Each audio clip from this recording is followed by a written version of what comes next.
विषय नहीं। अच्छा ठीक है, शॉट मार लो।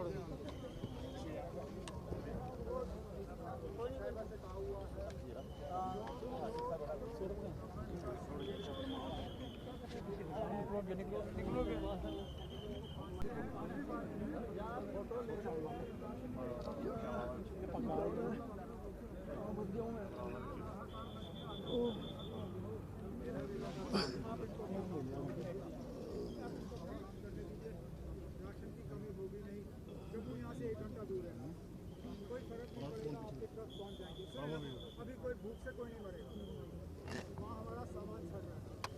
अभी फिलहाल किसी को ये मतलब कोई यहाँ से यहाँ भूख से नहीं मरेगा। यहाँ हम माल पहुँचाने उमर साहब प्लीज, उमर साहब पीछे को ड्रोन दे दे उमर साहब।